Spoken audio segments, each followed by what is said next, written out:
একজন content creator হিসেবে অনেক টাকা আর্ন করতে পারবেন। কিন্তু আমাদের সময় এই সুযোগটা ছিল না, বাট এখন যারা নতুন পাবজি শুরু করতে চাচ্ছে বা যারা কন্টেন্ট ক্রিয়েশনে ঢুকতে চাচ্ছে, তো আমার মনে হয় এটা একটা সুবর্ণ সুযোগ। বাংলাদেশে এখনো গেমিং ইন্ডাস্ট্রিটা অতটুকু ডেভেলপ না। টিমটা ভাঙার রিজন আসলে নিজেদের মধ্যে কিছু ইন্ডিভিজুয়াল মিসআন্ডারস্ট্যান্ডিং ছিল, প্লাস আমরা আসলে অনেকের ফ্যানদের অনেক এক্সপেকটেশনস ছিল। যখন আমরা A1-এ ছিলাম তখন আমাদের পিক টাইম ছিল একটা, তো আমরা যেহেতু জিসি খেলছি তারপরের থেকে আমাদের পারফরমেন্সটা মানে ড্রাস্টিকলি অনেক ড্রপ ডাউন করে, তো এটা আমরা কেউই এক্সপেক্ট করি নাই। তো এখন আমাদের কাছে তখন মনে হয়েছিল যে সবাই আমাদের উপরে অনেক আশা ভরসা নিয়ে আসছে, বাট আমরা সেম লেভেলে আর পারফর্ম করতে পারতেছি না। সো প্রবাবলি আমাদের নতুন কিছু এখন ট্রাই করা উচিত বা অন্যভাবে আগানো উচিত। তো সবাই ওখানে মিউচুয়ালি মানে যে প্লেয়ারগুলো ছিল, তো ওরা সবাই মিউচুয়ালি ডিসিশন নেয় যে এখন আমাদের স্টেপ ডাউন করা উচিত, কারণ মানে অনেকভাবে অনেক হেটও পাচ্ছিলাম আমরা, প্লাস পারফরমেন্সও ভালো ডেলিভার করতে পারতেছিলাম না। তো আমাদের নিজেদের মধ্যে হালকা গিল্ট ছিল এই ব্যাপারটাতে। তো তখন আসলে ওখান থেকে সবার আলাদা হয়ে যাওয়া।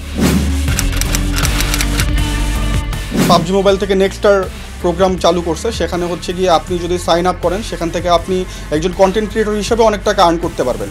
তো একটা সময় ছিল, আমাদের সময় এই সুযোগটা ছিল না, বাট এখন যারা নতুন পাবজি শুরু করতে চাচ্ছে বা যারা কন্টেন্ট ক্রিয়েশনে ঢুকতে চাচ্ছে বা গেমিং শুরু করতে চাচ্ছে, যারা আমার মতো স্পোর্টস খেলে তারা গেমিং ক্লিপ দিতে পারবে, ক্লাসিক প্লেয়াররা ক্লাসিকের থেকে কোনো ক্লিপ দিতে পারবে, বিভিন্ন শর্টস বানাতে পারবে, ভিডিও বানাতে পারবে।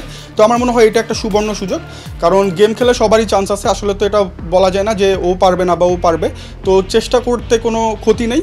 অ্যাজ এ সাইড হাসেল আমার মনে হয় করাই যেতে পারে কাজটা। গেমিং নিয়ে আসলে ভবিষ্যৎ পরিকল্পনা ওইভাবে এত ডিপলি চিন্তা করি নাই কখনো। প্রথমত নেক্সট যে টুর্নামেন্টগুলো আসতেছে সেগুলোতে ভালো করতে হবে, এটাই আপাতত একমাত্র চিন্তা। কারণ আমার মনে হয় মানুষ আমাকে আমার কম্পিটিটিভ জার্নি দিয়ে চেনে, তো আমার ওখানেই ফোকাস করা উচিত। আর মাঝে মধ্যে তো চেষ্টা করি এন্টারটেইনিং কিছু ভিডিও আপলোড করার, সবার সাথে ইন্টারেক্ট করার, ওইটাও থাকবে।